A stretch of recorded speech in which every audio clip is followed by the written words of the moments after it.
कन्यादान को सबसे बड़ा दान माना गया है।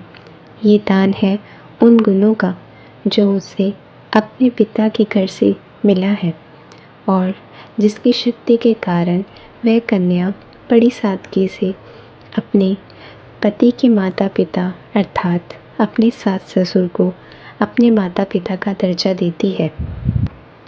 यह दान है उस विश्वास का जो कन्या को इतनी शक्ति देता है कि वह अपना घर आंगन छोड़कर अपने पति के घर को अपनाती है। ये दान है उस स्नेह का जिसके धागे में वह अपने नए परिवार को परोती है और ये प्रतीक है माता पिता के उस बलिदान का जिसके कारण वह अपनी पुत्री को अपने पति के घर विदा करते हैं।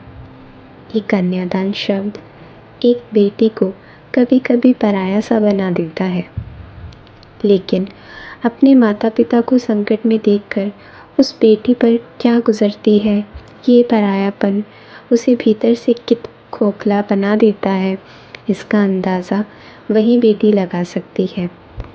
आइए एक कहानी से एक बेटी के जज्बातों को समझते हैं। सिमरन सोच रही थी भाई दूज आने वाली है। इस बार ना तो माँ ने फ़ोन कर कर भैया के आने की बात कही और ना ही मुझे आने को बोला। ऐसा कैसे हो सकता है? हे भगवान, बस ठीक हो सब कुछ। अपनी सास से बोली, माँ जी मुझे बहुत डर लग रहा है, पता नहीं क्या हो गया, मुझे कैसे भूल गए इस बार। सास ने इजाज़त देते हुए कहा, कोई बात नहीं बेटा, तुम एक बार खुद जाकर देख आओ। सास की आज्ञा मिलने भर की देरी थी कि सिमरन अपने पति के साथ मायके आ पहुंची, परंतु इस बार घर के अंदर कदम रखते ही उसे सब कुछ बदला सा महसूस हुआ।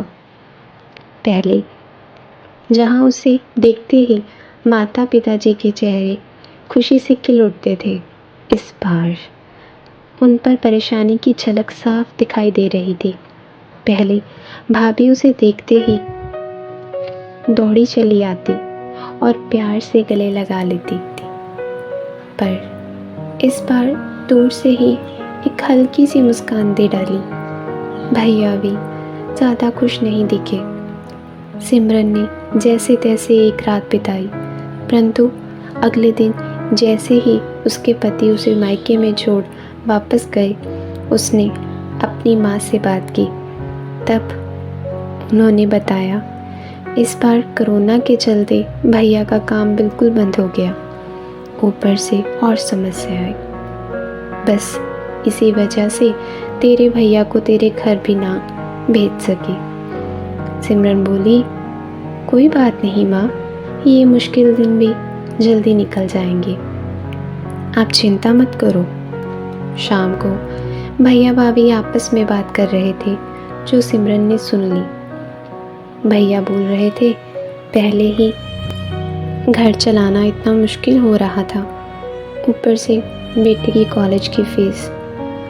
परसों भाई दूज है, सिमरन को भी कुछ देना पड़ेगा। भाभी बोली, कोई बात नहीं, आप चिंता ना करें, ये मेरी चूड़ियाँ बहुत पुरानी हो गई हैं, इन्हें बेचकर जो पैसे आएंगे उससे सिमरन दीदी को त्योहार भी दे देंगे और कॉलेज की फीस भी भर देंगे। सिमरन को ये सब सुनकर बहुत बुरा लगा। भैया भाभी ये क्या बातें कर रहे हैं? क्या मैं यहाँ उनको तंग करके कुछ लेने के लिए आती हूँ? मैं अपने कमरे में आ गई।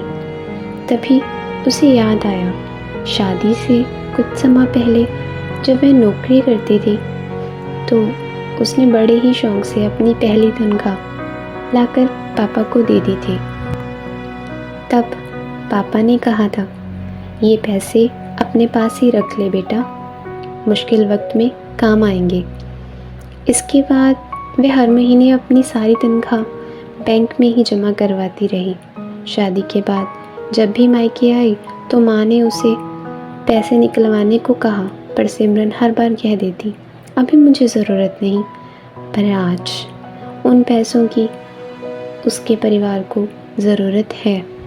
वे अगले दिन ही सुबह भतीजे को साथ लेकर बैंक गई और सारे पैसे निकलवा कर पहली भतीजे की कॉलेज की फ़ीस जमा की और फिर घर का ज़रूरी सामान खरीद कर घर वापस आई। अगले दिन जब भैया का टिक्का किया तो भैया ने भरी आंखों से उसके हाथ पर 100 का नोट रखा। सिमरन मना करने लगी तो भैया बोले, ये तो शगन है पगली, मना मत करना।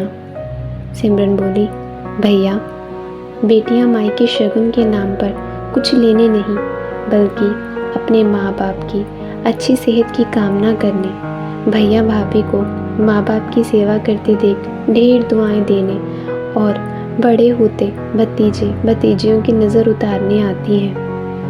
जितनी बार मायके की दहलीज पार करती हैं, ईश्वर से उस दहलीज की सलामती की दुआ मांगती हैं। जब मुझे देख माँ पापा के चेहरे पर रौनक आ जाती है, भाभी दौड़ कर गले लगाती है, आप लाड लड़ाते हो, मुझे मेरा शगन मिल जाता है। सचमुच बहन बेटियां मायके में कुछ लेने नहीं बल्कि अपनी बेशकीमती दुआएं देने आती हैं।